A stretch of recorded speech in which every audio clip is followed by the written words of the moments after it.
Today, I'm going to give you guys a sneak peek and an in-depth review of a game that I recently got the chance to try that is going to change the way FPS games are played with a mechanic that has never been seen before and is bound to take the internet by storm. Specter Divide is the new tactical shooter by Mountaintop Games, and what sets it apart from every other game to date is the introduction of Duality. Now imagine you were able to cover yourself while planting, swing off of your own contact, bait for yourself, and watch both bomb sites at once. Well, in Specter Divide, you can. Duality allows you to control two bodies with one mind, making the amount of outplay potential endless. And that's not the only thing that they do differently. Every part of this game is exactly what the competitive FPS scene has been missing, and I will go into detail about everything this game has to offer, so you can see just how insane it's gonna be. And no, this is not a sponsored post. It will be my honest opinions,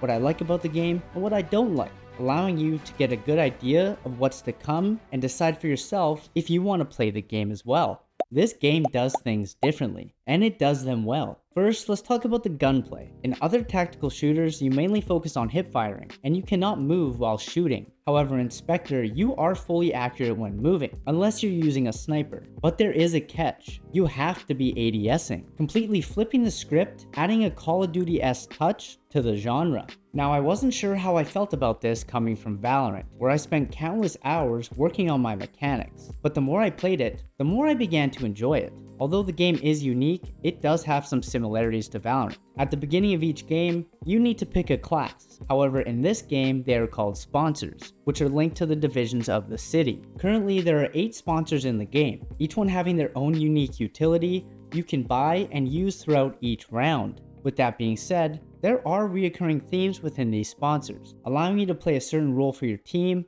making team comps very important. Some have smoke utility to cut off certain lines of sight. Some have abilities that allow you to recon and get information for your team. Others use explosions to take space or stop a push. Some have flashes to do the same. And there are even abilities that heal you and your team. On top of this, there are unique abilities in some of the kits. The wide range of utility creates an endless possibility for outplays, especially when you take into account you can control 2 bodies on the map.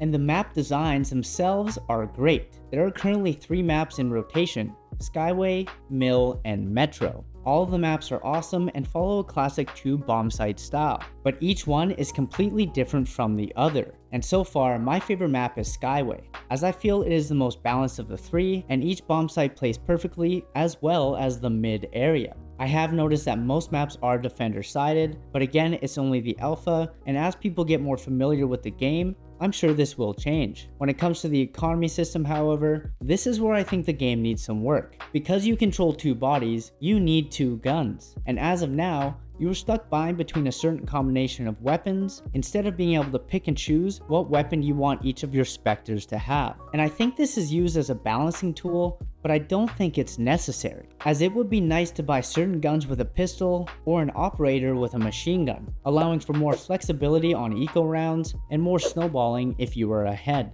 especially since they've introduced economy surges when you're behind, meaning you will either get more money at the beginning of a round or get free armor if you're getting absolutely destroyed. But as of right now, if you want to mix and match, you have to pick up guns at the end of the round, and you cannot drop guns for your teammates. This is something I hope that they change on full release. And since we're on the topic of guns, let's dive into the gunplay. This game already seems extremely polished. The balancing of each gun is great. Each gun does a certain amount of damage depending on the area of the body you hit and the range you are shooting from, just like every other classic tactical shooter, although some guns do seem to be extremely underpowered as of right now. Most likely another balancing tool, and because I don't have enough hours in the game to know each gun, it was a little annoying. However, I'm sure if you know the proper damage per gun, you'll be able to play certain ways to counter this. Yo, what's going on, gamers? If you're enjoying the video so far, hit that sub button. We are so close to my 10K goal. It would be awesome if you did. If not, no worries, guys. Much love. When it comes to Crosshairs, the customization is limited, and there is no option to change the reticle size of your sniper scope. I know it's just an alpha, so this probably will be changed, and I hope it is. However, when it comes to overall customization, this is another area that the game stands out from the rest. Specter Divide has an anime comic book art style that you are either going to love or hate. And me personally, I think the game looks absolutely amazing. And with this art style, they have introduced character customization to the game, allowing you to change the face, hair, armor, and skin tone of your specters. Something I think is awesome and allows each person to have their own unique style within the game. I mean, just look at my characters. They're badass and it's only the alpha.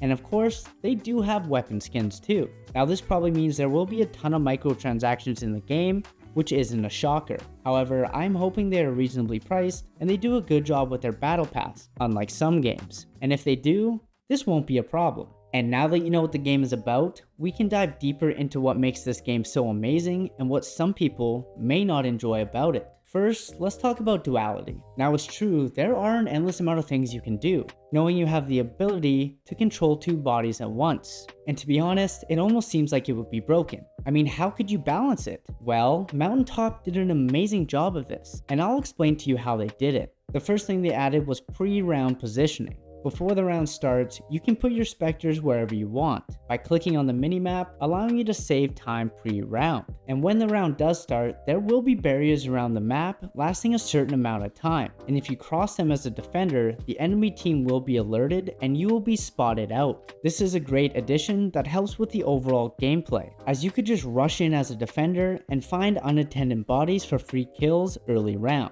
Now this may change in ranked, but I'm not sure. And although you have control of both your bodies, you cannot move them at the same time, which is where the puck system comes in. Now you can switch between your bodies simultaneously. However, in order to move your second body when you aren't controlling it, you need to throw your puck. And the farther away your second body is from you, the longer it takes to get to your puck. Also, if you throw your puck and die while the body is moving, it will reset to where it originally was, meaning you need to be quick and smart with when and where you throw your puck, or you could get stuck on the other side of the map while the enemy team has already planted the Zeus. However, there are certain abilities that allow for fast puck travel, which is a pretty cool addition. And because you cannot control both bodies at once, there are some things that can go wrong. One of the most obvious mistakes you can make is having your second body in a bad spot, allowing the enemy team to find it and kill it. And although this is possible, they have added something to the game to help.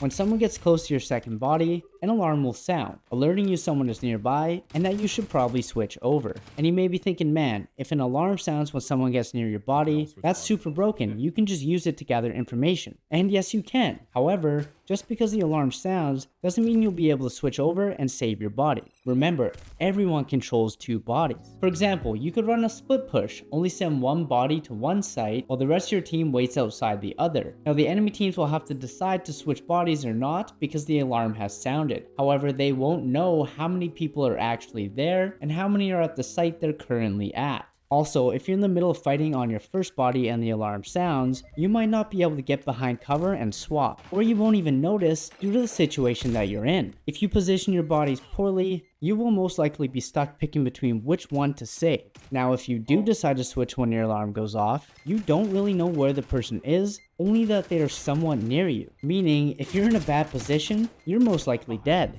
Now, none of these are real issues, but instead, they are perfect balancing tools for the duality system. And the more you get used to playing the game, the less of a problem you will have. It will become a skill that separates the good players from the bad, knowing where to place your bodies, when to recall them, and how to use them properly. You will need to be extremely smart with how you play. If you aren't, well, you may end up losing both your bodies in the blink of an eye. Now that you have a better understanding of the duality system, one thing that needs to be noted, especially for Valorant players, is the first shot accuracy in the game. Unlike Valorant, in this game your bullets go exactly where you're aiming, like they should, but don't get it twisted, it's still a tactical shooter, and it is not as simple as point and click, because there is recoil, and there are specific recoil patterns for each gun. On top of that, the enemies can move and shoot, meaning they won't be standing still, ever, making it a lot harder to land your shots, adding a layer of difficulty to the gunplay, and allowing you to actually work on and perfect your aim, making this game perfect for anyone who takes competitive shooters seriously, as the more time you spend perfecting your aim, movement, and recoil control, the better you will get. Now, even though you can control two bodies and if necessary completely play for yourself, this game is based around team play. We all know it can be hard to get 4 to 5 friends together to play. In fact, it's almost impossible. However, it's not nearly as difficult to round up 2 homies to run some games with, which is all you need in order to have a full squad in Specter Divide, addressing one of the biggest issues when it comes to playing with your friends in competitive games. And on top of it being easy to squad up, Mountaintop has noted they created this game around community competition, and that is where the crew system comes in, which is Specter's take on clans. Essentially, you can make up a crew with your friends and add whoever you want to it, allowing for great community building. And each week, crews will compete against each other for rewards and try and reach the top of their division. On top of that, within each crew, you will be fighting against each other for the top spot. The way this works is every time you play, you will get an individual score based on how well you did. Depending on your performance, you will either gain or lose fame and fans. If you play well, you will add to your crew's total score within the division, and your own personal score within the crew itself. However, depending on how good of a player you are individually, it will be harder for you to gain points for you and your crew, as the better you are, the better you have to perform to gain fame and fans. Meaning if a bad player in your crew does well, the crew will jump up a lot and so will they. However, if a good player does okay, nothing will change and you may even lose points, making it so you need to always be on your game if you want to improve. And something that makes the crew system really unique is that you are gaining or losing fame and fans with each game you play, regardless of the game mode. That means every single game counts, whether it's a ranked game or not. Again, catering to people who actually take competitive games seriously and want to be the best, while also allowing casual players to have something to strive for. On top of this, there will be rank modes that allow individual players to have their own rank, allowing for even more of a competitive grind. So if you are truly interested in competitive gaming, this game is perfect for you. After playing for a while, I can tell you it's the most fun I've had gaming in a long time. And with so much potential on the horizon, I would not be surprised if this game quickly takes over the competitive shooter scene. The skill ceiling is so high that over time the plays that will be made are going to shock the world. Now with that being said, let me know what you think about the game in the comments, and if you too are going to join me in Breakwater to fight for fame and glory. And if you want to see more gameplay of Specter Divide, go ahead and check out this video next.